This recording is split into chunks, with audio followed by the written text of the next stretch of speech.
जब भी कोई ऐसी बात सुलझने की जगह और अधिक उलझ जाती है, ऐसे समय में किसी जानकार की, किसी विशेषज्ञ की, किसी ज्ञानी की, किसी होनहार की, किसी चतुर की आवश्यकता बढ़ती है, जो अपनी समझबूझ से, अपने ज्ञान से, समझ से और विवेक से, अपनी तजुर्बा से इसको सुलझा सके। लेकिन विवाद कभी सुलझने का नाम नहीं लेता है, तो ऐसे महान ज्ञानियों के, बड़े विद्वानों के, होनहारों की और भी आवश्यकता पड़ती है। आसानी से सुलझ जाने वाली कोई भी बात क्यों ना हो, विवाद क्यों ना हो, इतनी बड़ी लोगों की आवश्यकता नहीं लेती है, परंतु छोटी सी बात में आपस में ही वो सुलझ जाती है। हमारी अध्ययन इज़रा की ग्रंथ में चल रही है, जहाँ पर राजा कुश ने परमेश्वर की अगुवाई को प्राप्त करता हुआ परमेश्वर की मंदिर को बनाने और यरूशलेम को फिर से बनाने के लिए आदेश देकर, सहायता देकर, सलाह भी देकर, उन सबों की जितनी वस्तुओं की आवश्यकता है वो भी प्रबंधन करते हुए यहूदियों को बाबेल के दासत्व से छुड़ाकर उन्हें स्वतंत्र कर देते हैं। सब कुछ बहुत अच्छा चल रहा था जब तक कि कोई विरोधी उनके विरोध में खड़ा ना हुआ। यहूदियों के विरोध में, बिन्यामीनियों के विरोध में उनके शत्रु जब खड़े हो जाते हैं, उसी मंदिर को रोक देते हैं, उसे शहर को बनाने से रोक देते हैं, जिस कारण से समस्या राजा तक पहुंच जाती है। क्योंकि राजा की ओर से आदेश मिली है तो समस्या को फिर से राजा के पास से लेकर जाना है। लेकिन जिस राजा ने मंदिर को बनाने, यरूशलेम को बनाने के लिए आज्ञा देकर, सहायता देकर आगे बढ़ाया था, वो राजा तो नहीं रहा है, उनके स्थान पर दूसरा राजा आ चुका है। उसी राजा के बच्चे शिकायत पहुंचते हैं और कई सारे आरोप लगाकर उन तक पहुंचाते हैं। राजा उलझ जाते हैं और इसकी छानबीन करने की कोशिश करते हैं। हमारे अध्ययन में आगे बढ़ते हैं, राजा किस प्रकार से छानबीन करते हैं और कैसे एक विद्वान की, कैसे ज्ञानी की, कैसे एक निपुण की आवश्यकता उन्हें पड़ी है, और वो निपुण कौन है, वो ज्ञानी कौन है।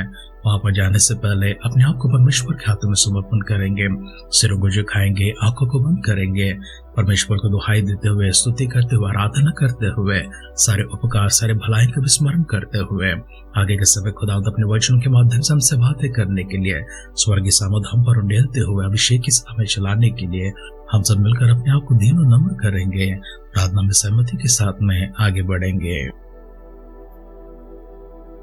विशेष कृपा के साथ में हमारे पास फिर से एक बार हमसे मुलाकात करने के लिए, हमसे बातें करने के लिए, हमें छूने के लिए, तंदुरुस्ती से भरने के लिए, सामर्थ से भरने, शक्ति से भरने, अगुवाई से चलाने के लिए, बरकते परमेश्वर आवश्यकता के रूप में हम तक प्रभु जी अपार रीति में प्रबंधन करने के लिए आपने जो परमेश्वर ने मन को प्रकट किया है, प्रेम को प्रकट किया है, शुक्र अदा करते हैं। आदर, सम्मान, महिमा, गौरव परमेश्वर हम आपको ही देते हुए आगे के समय परमेश्वर अपने वचनों के माध्यम से हमसे बातें करने के लिए आपसे नम्र प्रार्थना करते हैं। दुआ को सुनकर पिता परमेश्वर अपने दियोत्तर के लिए धन्यवाद करते हुए हमारे उद्धारकर्ता, हमारे प्रभु यीशु मसीह के नाम से इस प्रार्थना को मांगते हैं। सुन और कबूल कर पिता। आमेन, आमेन, आमेन।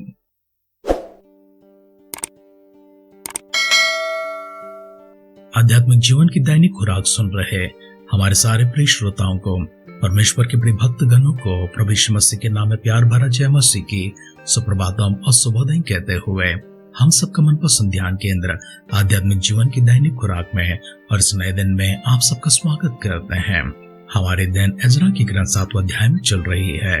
मैं उसका पहला वचन से पढ़ते हुए हमारे ध्यान को आगे बढ़ाएंगे। इन बातों के बाद अर्थात फारस के राजा अरतक्षश्ता के दिनों में इज़रा बाबेल से यरूशलेम को गया। वह सराया का पुत्र था और सराया अजर्या का पुत्र था, अजर्या हिल्किया का, हिल्किया शलूम का, शलूम सादोक का, सादोक अहीतूब का, अहीतूब अमर्या का, अमर्या अजर्या का, अजर्या मरायोत का, मरायोत जराया का, जराया उज्जी का, उज्जी बुक्की का, बुक्की अभिषूक का, अभिषूक पिनहास का, पिनहास एलियाजर का, और एलियाजर हारून महायाजक का पुत्र था। यही इज़रा मूसा की व्यवस्था के विषय जिसे इस्राएल के परमेश्वर यहोवा ने दी थी निपुण शास्त्री था, और उसके परमेश्वर यहोवा की कृपा दृष्टि जो उस पर रही, इसके कारण राजा ने उसका मुंह मांगा वर दे दिया।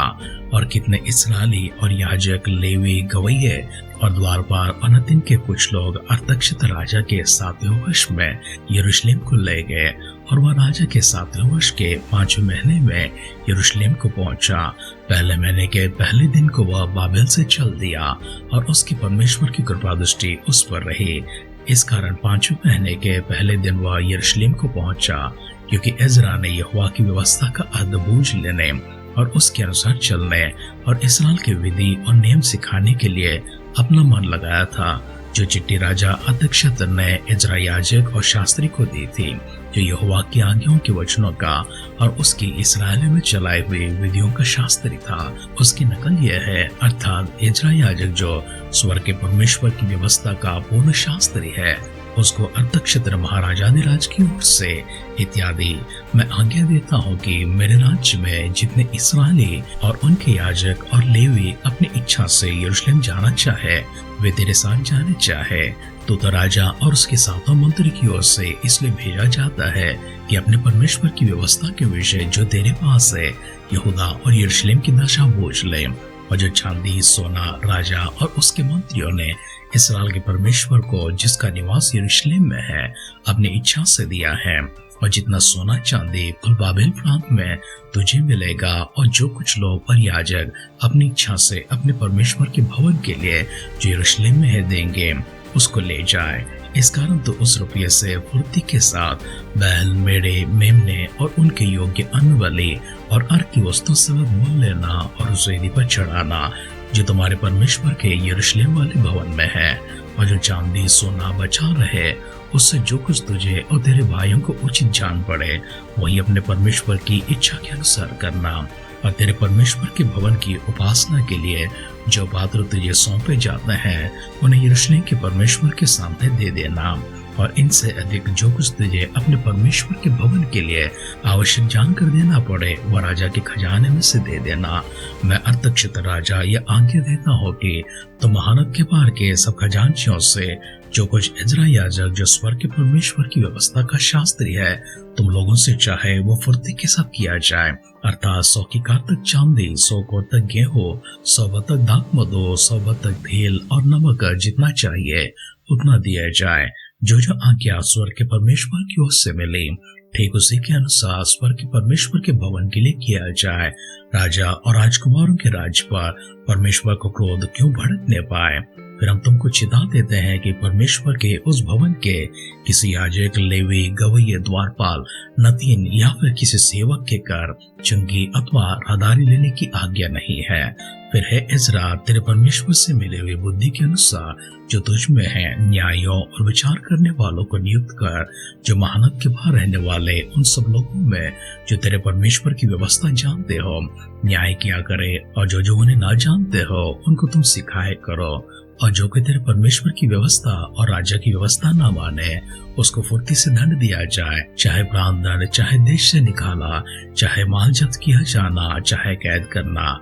धन्य हमारे पितरों का परमेश्वर यहोवा, जिसने ऐसी मनसा राजा के मन में उत्पन्न की कि यहोवा की यरूशलेम के भवन को संवारे, और मुझ पर राजा और उसके मंत्रियों और राजा के सब बड़े हाकिमों को दयालु किया। मेरे परमेश्वर यहोवा की कृपा दृष्टि जो मुझ पर हुई, इसके अनुसार मैंने यह बांधा और इस्राएल में से मुख्य पुरुषों को इकट्ठा किया कि वे मेरे संग चले। इज़रा ग्रंथ 7वां अध्याय का पहला वचन से लेकर आखिरी वचन तक हमने पढ़कर सुना है। हमारे इस पठन में हम दो लोगों को देखते हैं, एक है राजा अरतक्षश्तर और दूसरा है परमेश्वर का भक्त इज़रा। भूमिका शब्दों में हमने इस प्रकार से सुना है, किसी समस्या को सुलझाने के लिए, किसी विवाद को सुलझाने के लिए किसी विशेषज्ञ की, किसी निपुण की, किसी ज्ञानी की आवश्यकता पड़ती है, और वही ज्ञानी, वही विशेषज्ञ आज हम इज़रा के रूप में देखते हैं। इज़रा वह व्यक्ति है जो परमेश्वर की व्यवस्था को जानते हैं। परमेश्वर की व्यवस्था को जानने का उनके पास ऐसे सौभाग्य बनने का कारण क्या है? क्योंकि इज़रा हारून की संतान में से याजक के पद पर बैठा हुआ परमेश्वर के भक्त हैं। लेकिन इज़रा बाबेल में है। बाबेल में क्यों हुए हैं, कैसे पहुंचे हैं? क्योंकि राजा नबूकदनेस्सर ने जब यरूशलेम पर चढ़ाई की थी, यरूशलेम को ढा दिया था, मंदिर को भी ढा दिया था, उसे जला दिया था, सारे पात्रों को, सारे उपकरणों को ले जाकर बाबेल के मंदिर में रख दिया था। उस समय जितनों को बंधुआ बनाकर लेकर गए थे, उनमें से इज़रा भी था। इज़रा बंधन में से छुड़ाए जाते हैं। राजा की कृपा दृष्टि परमेश्वर की ओर से उसके ऊपर उतर आई है, इसी कारण से राजा ने उसका मुंह मांगा वर उसे दे दिया है। इज़रा वो व्यक्ति है जो परमेश्वर की व्यवस्था को जानता है, हर शास्त्र को जानता है, हर विधि को जानता है।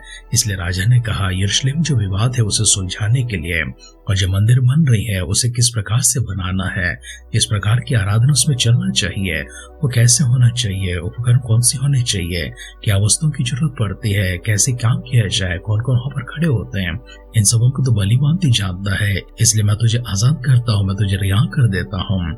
और जितने लेवी, जितने गवैया, जितने याजक, जितने लोग तेरे साथ आना चाहते हैं, उन सबों को तो ले जा सकता है। जितनी वस्तुओं को खरीदने के लिए धन की आवश्यकता है, मेरे धनागार में से लेकर जाना, और जितनी और अधिक आवश्यकता पड़े उन रुपयों को महानद के उस पार के खजांचियों से मिलकर मेरी आदेश पत्र पे देकर उनके पास से ले लेना। खजांचियों के नाम पर मैंने आदेश लिखा है, जिस काम को इजरा करना चाहता है वो काम में कोई बाधा न डाले, और जितनी फुर्ती हो सके उतनी फुर्ती से सारे वस्तुओं के प्रबंधन के लिए उन्हें रुपये दिया जाए। इस प्रकार परमेश्वर की भक्ति में चलने, भय में चलने, आराधना करने, उपासना करने, हर की वस्तु जितनी भी आवश्यकता पड़ती हैं, बलिदान की जितनी भी वस्तुओं की आवश्यकता पड़ती है, उन सबों को खरीदने के लिए और साथ में सारे उपायों को देकर राजा ने एजरा को विदा किया था। एजरा वैसे चलते हुए पहले महीने के पहले तारीख को बाबेल से निकलता है, क्योंकि परमेश्वर की कृपा दृष्टि उस पर इतनी उतराई है कि वो 5वें महीने के पहले दिन तक पहुंच चुका है। अगर ऐसा न हो तो यात्रा और लंबी हो जाती थी। यरूशलेम में पहुंचकर सभी चीजों का प्रबंधन करते हुए राजा के आदेश को भी वहां पर पढ़कर उस चिट्ठी में सुनाते हैं, और सभी से कहते हैं कि राजा ने यहाँ तक कहा है, अगर कोई परमेश्वर के काम में बाधा डालना चाहता है, कोई राजा की विधियों के विरोध में जाना चाहता है, उसे दंड दिया जाए, यहाँ तक कि उसे प्राण दंड भी दिया जाए, या फिर उसे देश से बाहर निकाला जाए, उसका माल जब्त किया जाए, उसे हर प्रकार की ताड़ना से, पीड़ा से कोई भी दंड उसे देना पड़े, उसे देने के लिए पीछे न हटना, लेकिन परमेश्वर के कार्य को करने के लिए फुर्ती से आगे बढ़ते चले जाना। परमेश्वर की आज्ञा को पाकर, परमेश्वर के आदेश को पाकर राजा खुसरो ने जो काम आरंभ किया था और जिसका प्रबंधन किया था, उस काम में जब बाधाएं आती हैं, शत्रु उसे रोक देते हैं, हस्तक्षेप राजा दखल देते हुए उस काम को आगे बढ़ाते हैं। और कितनी विवरण के साथ में, कितनी खूबसूरती के साथ में एजरा इन बातों को लिख रखा है कि राजा ने वहां पर क्या क्या किया है, कैसे प्रबंधन किया है, कैसे आदेशों को दिया है। हमारे पिछले दिनों हमने मंदिर का निर्माण पूरा होता हुआ, उसमें बलि अर्पण करता हुआ भी देखा है, लेकिन आज की जो बातें हैं, किस प्रकार से विवरण में राजा ने को मदद की है, उन्हीं बातों का जिक्र करते हैं। इसलिए पिछली बातों को फिर से एक बार यहाँ पर दोहराई जाती है। एजरा किस प्रकार से आगे बढ़ते हैं, परमेश्वर कैसे मदद करते हैं, इसराइली सब लोग किस प्रकार से परमेश्वर की जय जयकार करते हुए महाआनंद के साथ में फसह को भी मनाते हैं, सारी बातों को हमने देखा है। शेष बातों को कल के ध्यान में देखेंगे, लेकिन इससे पहले आइए अपने आप को परमेश्वर के हाथों में समर्पण करेंगे, सिरों को झुकाएंगे, आंखों को बंद करेंगे। सर्वशक्तिमान परमेश्वर की अभिषेक हम पर भी उतराने के लिए, सहायता हम पर भी उतराने के लिए, अभिषेक हम पर भी उतराने के लिए, अगुवाई हमारे पर भी होने के लिए, परमेश्वर हम सबों को भी इतनी बहुतायत से इतने कामों में आगे बढ़ाने के लिए आइए अपने आप को परमेश्वर के हाथों में समर्पण करेंगे, दीनों नम्र होकर सिरों को झुकाएंगे, आंखों को बंद करेंगे, छोटी सी प्रार्थना करेंगे। एक बार परमेश्वर हम पर कृपा दृष्टि दिखाते हुए हम सबसे बातें कर प्रभु जी, अपनी समझ की, ज्ञान की और गहराई की प्रभु जी, रहस्य की बातें जो मंदिर के विषय में, उपासना के विषय, आराधना के विषय प्रभु आपने हमसे बातें की है, इन सारी बातों के लिए और आपकी भलाइयों के लिए परमेश्वर, आपकी करुणा के लिए फिर से एक बार शुक्र अदा करते हैं। आदर, सम्मान, महिमा, गौरव प्रभु जी हम आपको प्रदान करते हैं। खुदा, इसी मंदिर के कार्य प्रभु जी इसी प्रकार से हम लोग आगे बढ़ने के लिए आपके भाई में, श्रद्धा में, भक्ति में प्रभु जी हम और लीन होते परमेश्वर, आपकी महिमा को देखने योग्य प्रभु अद्भुत कार्य हमारे जीवन में करने के लिए दुआ करते हैं। हमारे सारे परिजनों को फिर से एक बार आपकी दृष्टि में लेकर आते हैं। पवित्र आत्मा का अभिषेक परमेश्वर हम पर उंडेलते हुए हर किसी को परमेश्वर आपके उपयोगी पात्र के रूप में प्रभु जी खड़ा करने के लिए, हर किसी को परमेश्वर आपके साधनों के रूप में, आपके उपकरणों के रूप में, आपके पात्र परमेश्वर जो आपके पास आने के लिए है, उस रूप में परमेश्वर विशेष अभिषेक के साथ में खड़ा करने के लिए, उपयोग करने के लिए प्रार्थना करते हैं। परमेश्वर मसीह के बादलों के आगमन अगर विलंब होगी, कल सुबह फिर से एक बार हम मिलकर आपकी स्तुति करने, आराधना करने, हम सबों को सजीवों की संख्या में, भाग्यवानों की संख्या में संभाले रखिए। अगर ऐसा न तो परमेश्वर मसीह के बादलों के आगमन में हम सबको शामिल करने के लिए प्रार्थना करते हैं। दुआओं को सुनकर पिता परमेश्वर आपने दिए उत्तरों के लिए धन्यवाद करते हुए हमारे उद्धारकर्ता हमारे प्रभु यीशु मसीह के नाम से इस प्रार्थना को मांगते हैं। सुन और कबूल कर पिता। आमेन, आमेन, आमेन। अपने भक्त इज़रा को जिस तरह से परमेश्वर ने बड़ी सामर्थ से भरते हुए कृपा दृष्टि दिखाकर, विशेष ज्ञान के साथ, समझ के साथ, सबसे बढ़कर पवित्र शास्त्र की विधियां जानते हुए उन विधियों को समझाने योग्य, सिखाने योग्य काबिलियत परमेश्वर ने देखकर किस प्रकार से जो यहूदी और इसराइली इन बातों को नहीं जानते हैं, उन बातों को समझने जैसा उन्हें एक शिक्षक के रूप में, याजक के रूप में, सहायक के रूप में, अगुवा के रूप में परमेश्वर ने उपयोग किया है, वैसे अभिषेक परमेश्वर आपके ऊपर भी डालते हुए, आपको भी उपयोग करते हुए परमेश्वर अपनी महिमा को प्राप्त करे। हमारी सी दुआ और कामना के साथ आज के ध्यान कहीं पर समाप्त करते हैं। आप सुनते रहिए, सुनाते रहिए आध्यात्मिक जीवन की दैनिक खुराक। कल फिर मिलेंगे। अपना ख्याल रखिए, अपनों का ख्याल रखिए, दूसरों का भी ख्याल रखिए। God bless you.